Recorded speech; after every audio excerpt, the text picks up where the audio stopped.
Hola, hola, hola, bienvenidas y bienvenidos a Mujeres con Historia, el espacio donde conocerás mujeres extraordinarias que muchas veces la historia las ha olvidado. Yo soy Linda González y ponte cómoda o cómodo porque comenzamos. Maestra, periodista, oradora, pionera del feminismo en México, primera candidata a diputada federal, luchadora política de los derechos de las mujeres mexicanas y hoy parte de la nueva imagen del billete de 1,000 pesos. Y si aún no sabes de quién te estoy hablando, pues siéntate y disfruta porque hoy hablaremos de Ermila Galindo, una mujer súper luchadora y que gracias a sus acciones el futuro de las mujeres mexicanas cambiaría para siempre. María Ermila Galindo Acosta, o como es mayormente conocida, Ermila Galindo, nació en la ciudad Lerdo, Durango, un 2 de junio de 1886. Su madre falleció a los pocos días de haberla tenido, por lo cual su padre, Rosario Galindo, y su tía, Ángela Galindo, se hicieron cargo de ella. Los dos tenían muchas ganas de que creciera con la mejor educación para ser una mujer preparada, lo cual pues lo podemos notar en los primeros años de su educación, que pasó entre su ciudad natal y Chihuahua, cursando una carrera corta en la ciudad industrial de Señoritas en Chihuahua, donde aprendió telegrafía, inglés, teneduría de libros, taquigrafía, mecanografía y español. Además de que era una estudiante destacada y su padre pudo notarlo y pensó que a lo mejor podría enviarla a estudiar química en alguna universidad de Estados Unidos, pero que tristemente eso nunca pasó ya que su padre falleció. Ermila quedó huérfana a los 16 años, situación que la obligó a trabajar a esa edad para salir adelante. Y es que aunque muchas personas le decían que buscara un marido para sobrevivir, Ermila les decía no, gracias, thank you, next, y comenzó a trabajar como profesora de taquigrafía en diversas escuelas de Torreón, Coahuila.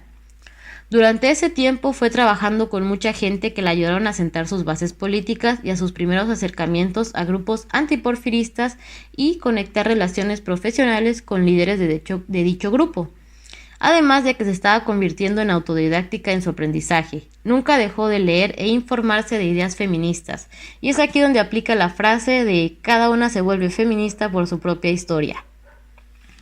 Poco a poco su trabajo la acercaba más a la política. En 1909, el abogado Francisco Martínez Ortiz escribió un discurso contra Porfirio Díaz y que Ermila transcribió al saber mecanografía. Pero cuando el alcalde de Torreón se enteró del discurso, pidió que se le entregaran todas las copias. Pero Ermila, que no le tenía miedo a nada, se guardó unas cuantas y poco después entregó una al hijo de Francisco Martínez para que éste hiciera más copias y las distribuyera para generar una atmósfera hostil contra Porfirio Díaz. Y es ahí cuando se une al movimiento maderista. Con esta pequeña experiencia podemos darnos cuenta de que Ermila no se andaba con rodeos y defendería sin miedo sus ideales, además de que su vida política estaba por comenzar. En 1911 se muda a la Ciudad de México, donde se convierte en la secretaria del general Eduardo Jay, quien era socio fundador del partido antireeleccionista y compañero de lucha de Francisco I. Madero.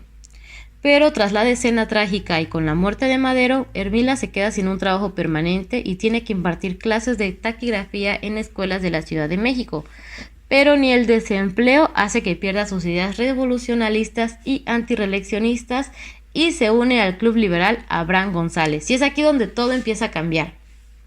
Ahí conoce y estudia los problemas políticos que atraviesa el país, ya que recordemos que, en 1914 México era un completo caos con la guerra civil que había dejado la revolución, y además de que el poder ejecutivo se traía un relajo para ver quién era presidente.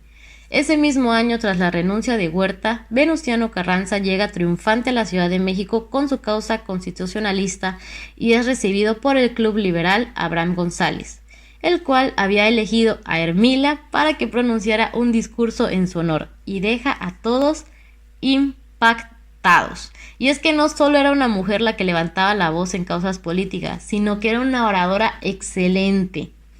Impresionado por su oratoria y sus ideales, Carranza le pide que sea su nueva secretaria personal y que lo ayudara a redactar sus escritos y manifiestos. Este trabajo le permitió viajar a Ermila por todo México y crear clubes revolucionarios que apoyaran el movimiento constitucionalista de Carranza, y además hacía muchísimo hincapié en defender la soberanía nacional y una reforma social justa para los mexicanos. Y fue precisamente ese acercamiento a Carranza el que le permitió nutrir sus ideales con las visiones de grandes feministas de ese momento, como Mary Wollstonecraft, Flora Tristán, Alejandra Coltonay y otras muchas mujeres que llegaron a empoderarla. Hermila fue la encargada de redactar la doctrina Carranza y que fue fundamento de los principios de la política exterior plasmadas en el artículo 89 de la Constitución Política de los Estados Unidos Mexicanos. Y aunque pareciera que Hermila le dedicaba toda su energía a su trabajo con Carranza, nunca descuidó sus ideales feministas y consideraba que el feminismo debería ser un aspecto importante de la Revolución Mexicana. Y no tardó en señalar la discriminación de las mujeres en el Código Civil de 1884. ¿Se acuerdan de ese tan famoso código? El mismo que reformó Manuel González para que su esposa Laura no se pudiera divorciar. Bueno, ese mismo código. Y si no saben de qué hablo, regrésense al primer episodio que ahí viene todo sobre este caso. Pero que en pocas palabras este código hacía que las mujeres casadas perdieran sus derechos y las definía como imbéciles a razón de su sexo. ¡Qué fuerte! Hermila denunció las graves desigualdades de las leyes, diciendo que las esposas no tienen ningún derecho en sus hogares y que están excluidas de participar en cualquier asunto público y carecer de personalidad jurídica para realizar cualquier contrato. Además de que no pueden deshacerse de sus pertenencias personales ni siquiera administrarlas y que están legalmente descalificadas para defenderse contra la mala administración de su patrimonio por parte de su esposo. Además de que no tenían autoridad sobre sus hijos y derechos a intervenir sobre su educación. Y por si fuera poco, como viuda, las mujeres debían consultar a las personas designadas por sus esposos antes de la muerte. De lo contrario, podían perder los derechos sobre sus hijos. O sea que ni muerto el esposo, las mujeres podían tomar libre acción. Idea que pues no solamente estaba respaldada legalmente, sino que la sociedad mexicana aceptaba ya como una tradición y religión. Y díganme si con todo esto Hermila no tenía justificado el levantar la voz. Así que cansada de esta situación, en 1915 Hermila junto a otras feministas funda la revista La Mujer Moderna, al mismo tiempo de que es colaboradora con el diario carrancista El Pueblo con una columna llamada Consagrada a la Mujer. Además recordemos que también trabajaba con Carranza como conferencista y organizadores de clubes políticos, o sea ella estaba completamente dedicada a cambiar el país. En esos mismos años es nombrada como diplomática del gobierno constitucionalista en Cuba y Colombia. Ahí explica la agenda nacionalista y muestra que la reforma social de Carranza no solo es buena para México, sino también para América Latina. Y de manera personal defiende la igualdad intelectual entre hombres y mujeres. Hace que éstas participen en la vida pública y pide el reconocimiento de la parte activísima que ya sabemos que las mujeres tomaron durante la revolución, declarando que los revolucionarios están obligados a darles las facilidades para que desarrollen sus aptitudes intelectuales, porque como ya sabemos, una revolución debe ser feminista o no será. Alta México no deja de trabajar en promover una agenda feminista en el ambiente político que tristemente estaba lleno de hombres y que siempre rechazaban sus ideas. ¡Qué sorpresa! Pero que Hermila nunca aceptaba una derrota y seguía adelante llena de determinación, cosa que escandalizaba, indignaba e incomodaba a la mayoría de hombres mexicanos y también mujeres conservadoras, algo que hasta el día de hoy, pues sigue pasando. Pero que también impresionaba con su inteligencia y coraje a varios líderes revolucionarios. Entre ellos se hizo amiguísima de Salvador Alvarado y Felipe Carrillo Puerta, dos revolucionarios muy influyentes en Yucatán, y fue precisamente ahí, con el apoyo de Salvador, que se realizó el primer Congreso Feminista de México en 1916. Algunos historiadores dicen que asistió, otros dicen que no, pero lo que sí es súper seguro es que ella escribió para ese congreso un discurso titulado La mujer en el futuro, que fue leído en el congreso y que dejó a más de uno escandalizado, comenzando con la iglesia, ya que Hermila fue directa y dijo que la iglesia era el mayor obstáculo para lograr los objetivos feministas en México, además de demandar el sufragio femenino, legalización del divorcio y fin a la cultura machista. Y si alguien alguna vez les dice que el feminismo en México se está volviendo agresivo, no es cierto. Siempre ha sido así. Y nos damos cuenta con este discurso de Hermila que dejó a todos impactados y con muchas molestias, con opiniones divididas, pero sobre todo dejó a las mujeres mexicanas con muchas ganas de luchar por sus derechos.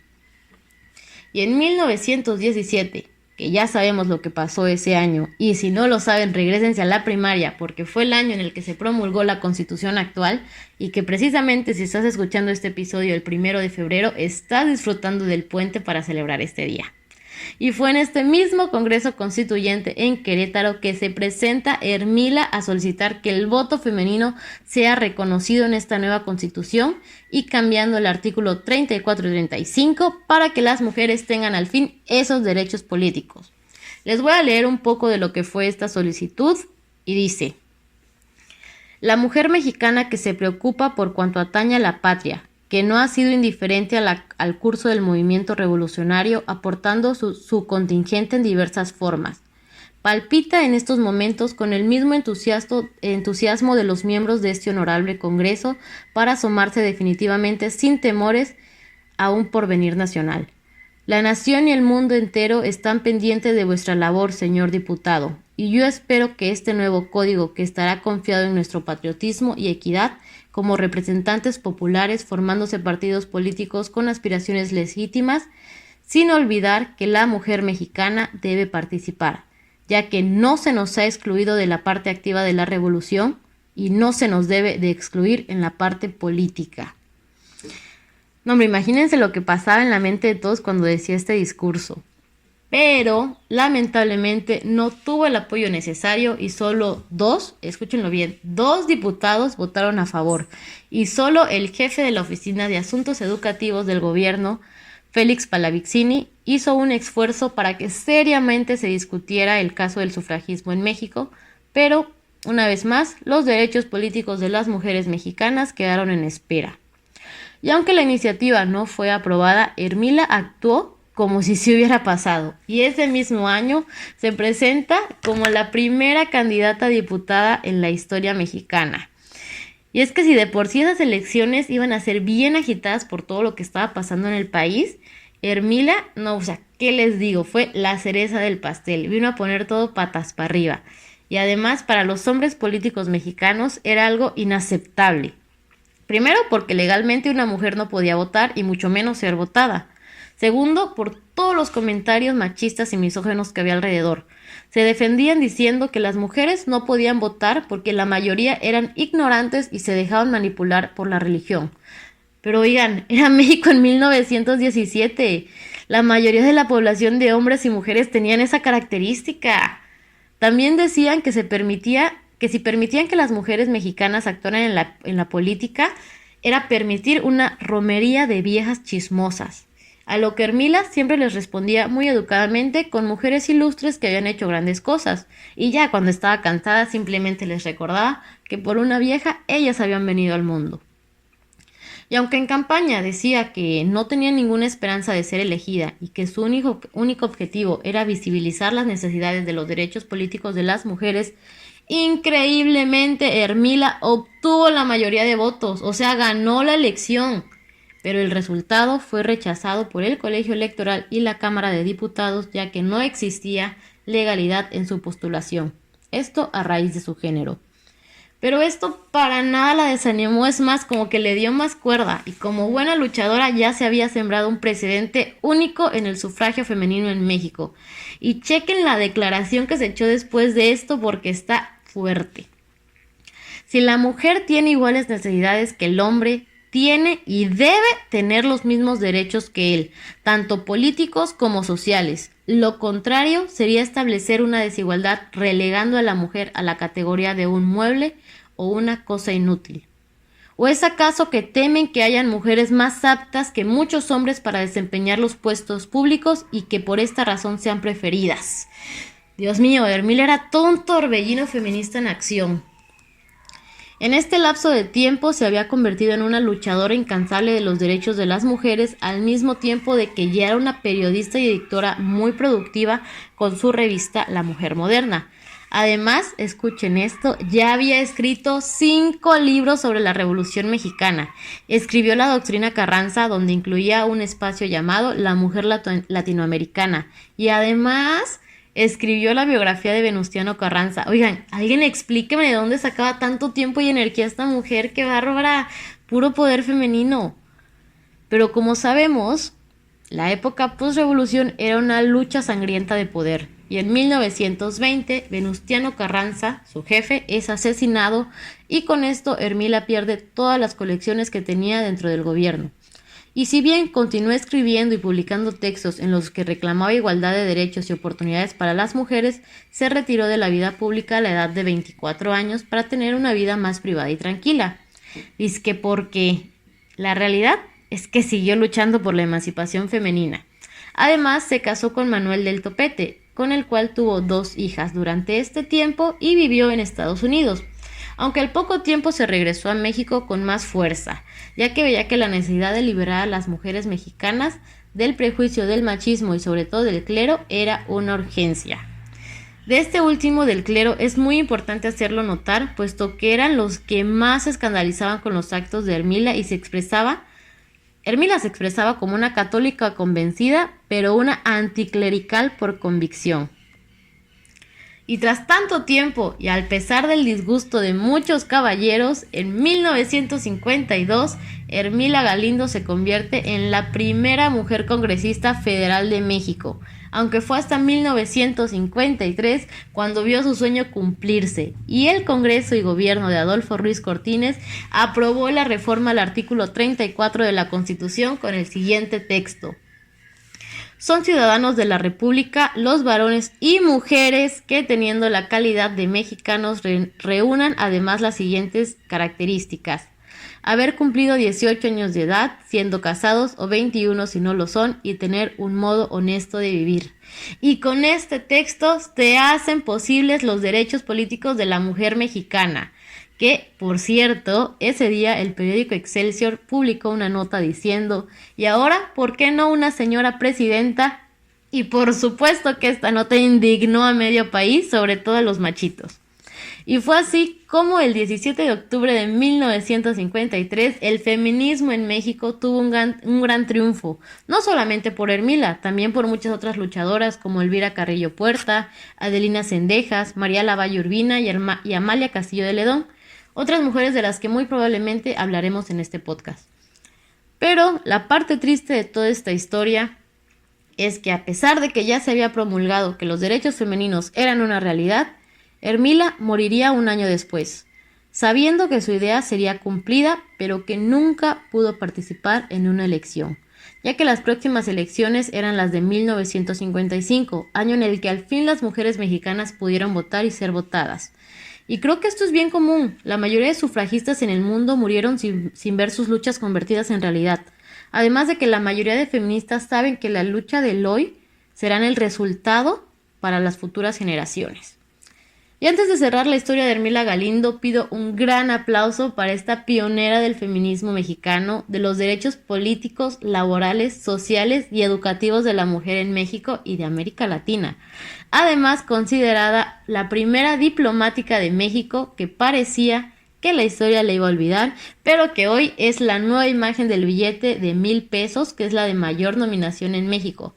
Y si les interesa saber más de ella, les recomiendo el libro Ermila Galindo, Sol de Libertad, de Rosa María Vélez Ruiz, y en la descripción les dejo el link para que lo descarguen y lo lean. Es un documento público.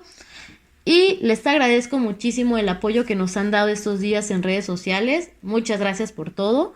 Síganos en nuestras redes sociales, podcast Mujeres con Historia en Facebook, _Mujeres con Historia en Instagram y Mujeres con Historia en TikTok. Y nos comenten qué les pareció esta gran mujer. También nos escriban de otras mujeres que les gustaría que investigáramos y narráramos. Nos despedimos y nos vemos en el próximo capítulo de Mujeres con Historia.